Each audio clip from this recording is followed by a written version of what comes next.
propose de regarder ces chiffres-là, justement, sur les personnels de santé pour 1000 habitants.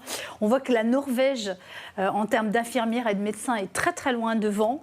La Belgique et puis ensuite la France sont très loin derrière. La Suisse, elle, est très bien passée, notamment avec les médecins. Et ça va encore évoluer. Hein. Le nombre de personnels soignants, comme vous le dites, C'est terrible parce qu'avec des chiffres comme ça, ce qui est rare est cher, donc vous développez des systèmes de corruption. C'est-à-dire qu'en fait, l'accès aux soins, il sera facile pour ceux qui auront beaucoup d'argent. Ils iront voir les meilleurs, qui seront payés très très cher, dans des réseaux. Et puis les plus pauvres, ça sera très difficile. Il est édifiant votre diagramme, parce qu'en fait, la France, vous voyez qu'on a été, en fait, les mesures qui ont été prises avec les numerus clausus, etc., ont produit.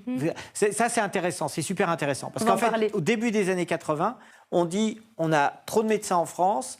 Comme on a trop de médecins, les gens consomment du soin. Donc, raisonnement simpliste de nos chers économistes, on va diminuer le nombre de médecins, donc diminuer la consommation de soins, donc faire des économies. Totalement faux. Totalement faux. Ils se sont totalement gourés. Et chez vous, en Belgique, le numerus clausus, il est aggravé par un autre phénomène, qui est le fait qu'il y a beaucoup d'étudiants venus de l'étranger, notamment de France. Oui, de France, des pays de l'Est qui viennent se former chez nous en Belgique. Alors pendant longtemps, il n'y avait pas de concours chez nous. Ça fait 2-3 ans qu'il y en a un, donc ça devrait un petit peu baisser ce nombre d'étudiants étrangers.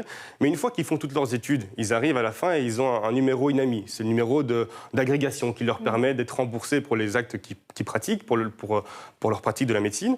Sauf qu'il y en a 600 en Belgique francophone de numéros INAMI. Et donc, si on a des Français qui reçoivent ce numéro INAMI et puis qui repartent directement en France, qui ne pratiquent jamais en Belgique, eh bien, ça aggrave la pénurie de médecins dans notre pays. Et donc là, on a un souci. Ouais. Mais, vous savez, c'est très drôle. C'est quoi le bon ratio? Ah, ça, personne ne le connaît. Mais ce qui est intéressant, c'est que moi, je vais beaucoup en région, en France, voir les hôpitaux, les collègues, etc. Vous allez dans le Nord. Donc, les gens du Nord vous disent, ça, on n'a plus de médecins. Bon, alors ils vont où? Dans le Sud. Tu vas dans le Sud. Tu arrives dans le Sud, tu dis, ils sont où? Ah, ils ne sont pas là, ils ne viennent plus, ils s'en vont. Tu vas à l'Est, ils disent, ils ne sont pas là. Je ne sais pas où vont les médecins. C'est un truc bizarre. En fait, ils vont dans des positions qui leur permettent de bien travailler, d'avoir un confort social et d'avoir un confort au travail. D'accord? Ça, c'est très important. Et en fait, la différence et l'évolution sur la modernité de compréhension du management à l'hôpital, il est plus... Il y a les chirurgiens, les médecins, les radiologues, les psychiatres. D'accord? C'est plus ça. C'est ceux qui ont une contrainte au temps, c'est-à-dire, comme racontait Camille dans votre reportage, c'est-à-dire j'ai des gardes, je travaille le week-end, etc., et je cumule le nombre d'heures, etc. Oui. Il y a cette catégorie-là, où dedans, vous avez des chirurgiens, des gynécos, des urgentistes, des réas, des anesthésistes, etc.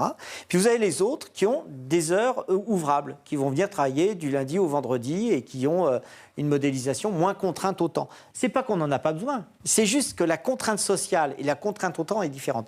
Et il faut absolument moderniser et donner une compensation financière et sociale et de confort au travail pour ces médecins.